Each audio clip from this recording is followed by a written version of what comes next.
સમીક્ષા ઠેસિયા અમારી YouTube channel Gujarat સમુદાયમાં આપનું સ્વાગત છે। હવે એ બાબત તો સ્પષ્ટ અને જગજાહેર છે કે આર્થિક સંદર્ભમાં રાજ્ય સરકારના દાંત બતાવવાના કંઈક અલગ અને ચાવવાના કંઈક અલગ છે।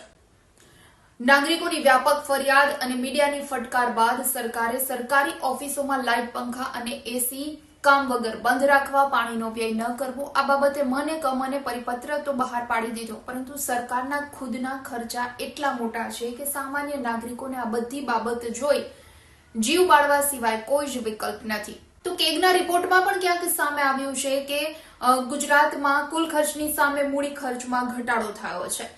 તો કમિશન માટે ખરીદી કરતા અધિકારીઓ પર સરકારનો કોઈ જ અંકુશ નથી અને જેના કારણે સરકાર ખુદ સરકારી તિજોરીઓ પર ભારણ આપી રહી છે। એક તરફ જરૂરી એવા શિક્ષણના બજેટ પર સરકાર કાપ મૂકી દે છે, તો બીજી તરફ નાણાંના અભાવે ઘણા બધા પ્રોજેક્ટ હાલ રાજ્યમાં અટકી પડ્યા છે અને લોકપ્રિય બને પરંતુ ઉપયોગિતામાં જાણે શૂન્ય હોય તેવા કાર્યક્રમો કરવાની જ હાલ તો રાજ્ય સરકારની પ્રાથમિકતા બની ગઈ હોય તેવું આપણને ક્યાંક લાગે છે। જો કે ગુજરાતના નાગરિકોની ધ્યાન બહાર પણ આ વાત નથી, પરંતુ ગુજરાત સરકાર જો ખરેખર નાગરિકોનું ભલું ઈચ્છતી હોય તો તેમણે વધારાના જે ખર્ચ હોય છે, સરકારી ખર્ચો હોય છે, તેના પર તાળું મારી ખરેખર રિયલ ડેવલપમેન્ટમાં હવે ધ્યાન આપવાની જરૂર છે। સ્વાભાવિક રીતે આવી સલાહ પણ સરકારના ગળે તો નથી જ ઉતરવાની। હાલ સોમનાથમાં જે સરકારની ચિંતન શિબિરનો પ્રારંભ થયો છે ત્યારે મુખ્યમંત્રી, તંત્ર અને સરકારના અધિકારીઓને એક પણ થડકો ન આવે તે માટે સોમનાથ વિસ્તારના રસ્તાઓને નવેસરથી શણગારી દેવામાં આવ્યા। વરસાદ બાદ જે આ રસ્તાઓ ખરાબ થયા કે પછી અમુક રસ્તાઓ તો ઘણા સમયથી ખરાબ છે, ઘણા વર્ષોથી ખરાબ છે, ત્યારે તંત્રના નજરમાં ત્યારે આ રસ્તાઓ નથી આવતા અને જ્યારે કોઈ મોટા અધિકારીઓ, મુખ્યમંત્રી કે મોટા દરજાના નેતાઓ જ્યારે એ વિસ્તારમાં પહોંચતા હોય છે તો તાત્કાલિક ધોરણે તંત્ર દ્વારા આ રસ્તાને જાણે નવી વહુની જેમ શણગારી દેવામાં આવે છે। જી હા, સોમનાથ ખાતે જ્યારે મુખ્યમંત્રી પહોંચવાના હતા ત્યારે રાતોરાત જે રોડ પરથી મુખ્યમંત્રી પસાર થવાના હતા તમામ રસ્તાઓ નવા બની ગયા છે, રસ્તાઓનું રંગોરોગાન કરી દેવામાં આવ્યું છે। આ સાથે રસ્તા પર લેન્ડ માર્કિંગ પણ બનાવી દેવામાં આવ્યા છે, તો ઉમરેઠીનો રસ્તો પણ નવો બનાવી દેવામાં આવ્યો। આ સાથે તાલાડા ચોકડી અંડરબ્રિજમાં જે વર્ષોથી ખાડા પડેલા હતા અને નાગરિકોની અનેક રજૂઆત બાદ પણ તે યોગ્ય ન થતો હતો અને રાતોરાત એટલે કે એક જ રાતમાં ત્યાં સિમેન્ટ રોડનું કામ કરી દેવામાં આવ્યું। તો સીએમ ભૂપેન્દ્ર પટેલ હિરણ 2 ડેમની મુલાકાત લેવાના હતા ત્યારે વેરાવળ તાલાડાથી ડેમને જોડતો રસ્તો પણ નવો બનાવી દેવામાં આવ્યો। એટલે એવું કહી શકાય કે સોમનાથ ખાતે સીએમ આવ્યા અને રસ્તાઓ નવા બની ગયા, કારણ કે આખું ચોમાસું દરમિયાન 2 થી 2.5 ફૂટ ઊંડા ખાડાઓ રોડ પર પડ્યા હતા અને આવા જ રસ્તા પર નાગરિકો દરરોજ ચાલતા હતા। અનેક વખત રજૂઆત પણ કરી હતી, પરંતુ આ સમયે આ બિસ્માર રસ્તાઓની હાલત ક્યાંક તંત્રને ધ્યાને ન આવી કે પછી એમની દાનત ન હતી યોગ્ય રોડ બનાવવાની, પરંતુ જ્યારે મોટા અધિકારીઓ ત્યાં પહોંચી રહ્યા છે, રાજ્યના મોટા નેતાઓ ત્યાં પહોંચી રહ્યા છે, મુખ્યમંત્રી ભૂપેન્દ્ર પટેલ પહોંચી રહ્યા છે, એટલે રોડ તો બની જ જવા જોઈએ। રાતોરાત સિમેન્ટના રોડ બની જાય છે, ખાડાઓનું પૂરણ થઈ જાય છે, નવા રોડ પણ બનાવી દેવામાં આવે છે। એટલે હવે ક્યાંક એવું બની ગયું છે કે ગુજરાત રાજ્યમાં માગ્યા વગર માં ન પીરસે એવી કહેવત લાગુ પડે છે। એટલે તમારે કંઈ પણ જોતું હોય તો તમારે માગવું પડશે।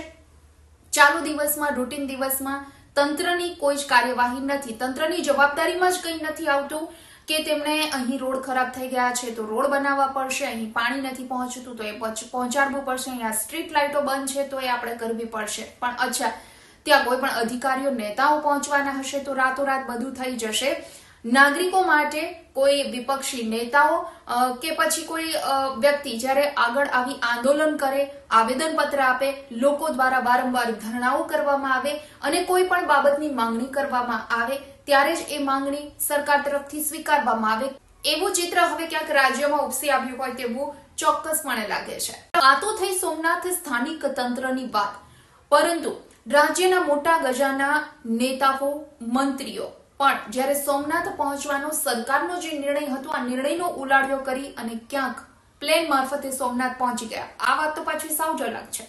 જી હા, સોમનાથમાં જે 3 દિવસીય ચિંતન શિબિરનું સરકાર તરફથી આયોજન કરવામાં આવ્યું અને આ આયોજન બાદ એવું નક્કી કરાયું હતું, એટલે કે એવો નિર્ણય લેવાયો હતો કે મુખ્યમંત્રી, મંત્રીઓ અને આઈએએસ અધિકારીઓ સહિતના તમામ લોકો ટ્રેન મારફતે સોમનાથ જશે, પરંતુ મોટા ઉપાડે આવી સાદાઈ અને સાદગીની વાતો તો કરી લેવામાં આવી, પરંતુ જ્યારે સોમનાથ પહોંચવાનો દિવસ આવ્યો ત્યારે આ સાદાઈની તમામ વાતને કોરાણે મૂકી અને આ તમામ મંત્રીઓ, આઈએએસ અધિકારીઓ પ્લેન મારફતે કેશોદથી સોમનાથ પહોંચી ગયા.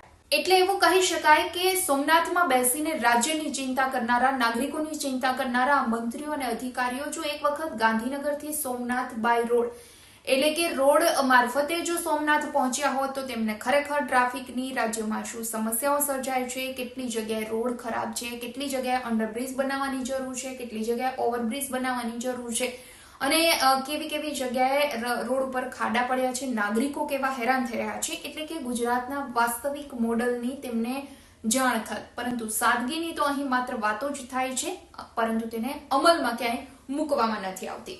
એટલે રાજ્ય સરકારના મંત્રીઓ અને અધિકારીઓ સહિત રાજ્ય સરકારે પોતાના ખર્ચમાં કોઈ કાપ મૂકવો નથી.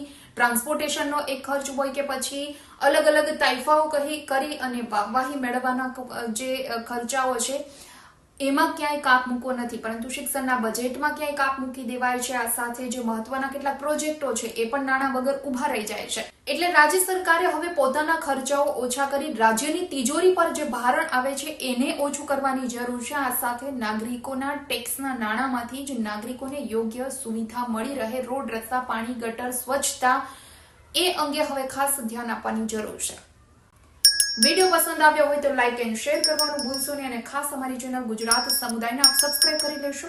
આવતીકાલે કોઈ નવા ટોપિક પર ચર્ચા કરીશું.